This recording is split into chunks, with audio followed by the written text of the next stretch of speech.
దేవుడు ఆనాడే చెప్పాడు, జనులు సత్యమునకు చెవి ఇవ్వరు. చాలామంది అంటారు, మీ దగ్గర సత్యం ఉంటే మరి వాళ్ళ సంఘంలో అన్ని వేల మంది పోతున్నారు, మీ సంఘానికి ఎందుకంటే కొంచెం వందల మందే వస్తున్నారు, చాలా తక్కువ మంది. వాళ్ళ సంఘానికి వేల వేల మంది లక్షల మంది వెళుతున్నారు, మీరు సత్యం సత్యం అంటున్నారు, మీ దగ్గర ఎందుకంటే కొద్ది మంది ఉన్నారు అంటే ఆ పిచ్చోడు వాడు అడిగే ప్రశ్నలోనే సమాధానం ఉంది.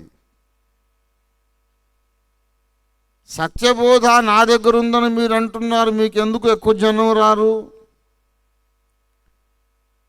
అంటే మరి జనం ఎందుకు వస్తారు? జనము సత్యమునకు చెవి ఇవ్వరని బైబిల్లో చెప్పాడుగా.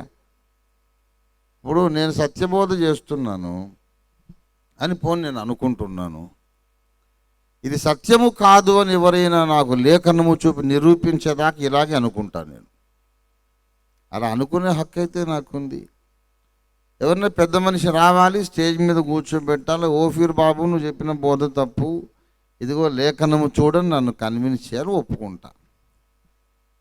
సరే, సత్యాన్ని నేను చెబుతున్నట్లయితే ఒకవేళ మన ఏ డినామినేషన్కు ఎక్కడా లేనటువంటి కోట్ల మంది వచ్చి నా దగ్గరే ఉన్నారనుకోండి, అప్పుడు మనం బైబిల్ మార్చి రాసుకోవాలి. అంచె దినములలో ఏమంత అపాయకరమైన కాలంలో రావు అని నీవు తెలుసుకొనవలెను. ఏలైనగా జనము సత్యమునకు చెవి ఇచ్చెదరు, ఉత్తుత్తి కల్పిత బోధలు విడిచిపెట్టి సత్య ప్రవక్తను వెంబడించెదరు. తిమోతి, అందుచేత నీవు ప్రతి విషయంలోనూ అపరిమితముగా ఉండుము, అపరిమితముగా తిండి తినుము, నిద్రపోవుము, అన్నీ చేయము. సమయమనక అసమయమనక దుర్వార్తికుని పని చెయ్యము, సువార్తికుని బదులు. మార్చి రాసుకోవాలి. రాయగలమా మరి? అలా రాయలేం గనక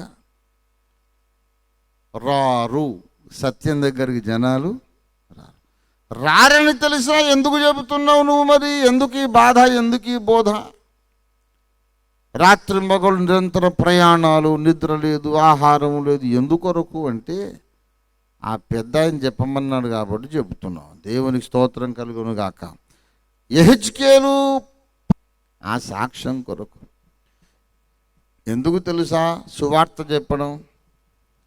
అంత్యకాలములో దురద చెవుల వారి మధ్య సహా ఒక ప్రవక్త లేకుండా దేవుడు చెయ్యలేదు అనే సాక్ష్యము కొరకు. దేవునికి స్తోత్రం కలుగునుగా.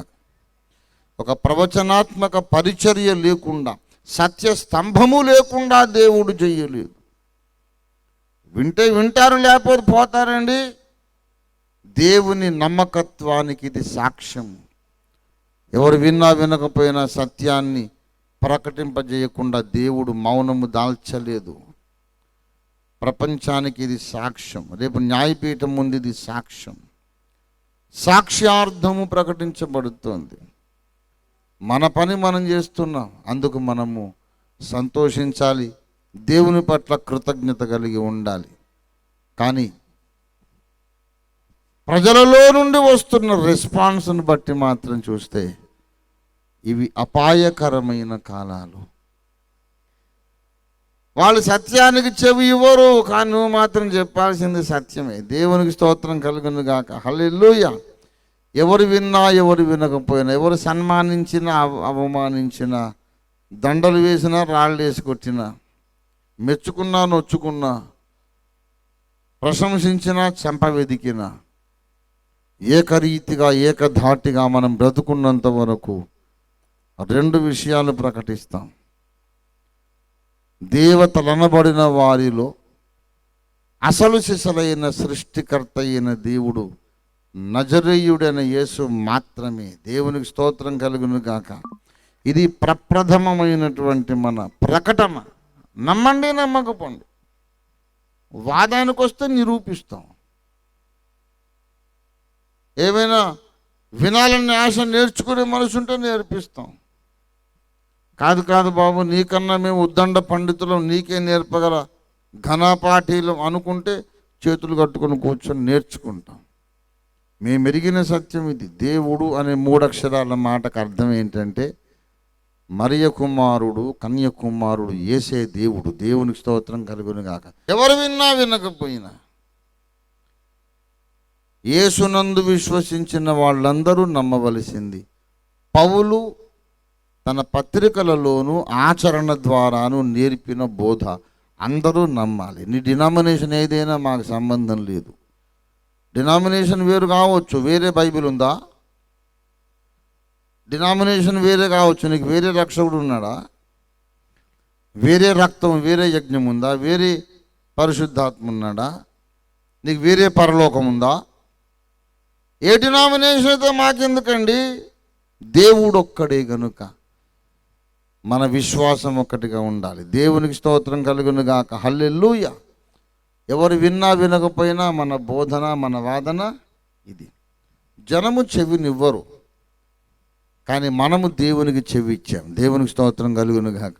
చెవి ఇచ్చేసాము, నోరు కూడా ఇచ్చేసాము. అందుకే సత్యాన్ని తప్ప ఇంకొకటి మనం చెప్పాం. నమ్మినా నమ్మకపోయినా ఈ సమర్పణతో మనం ఈ రాత్రి ఒక తీర్మానం చేద్దాం, ముందుకు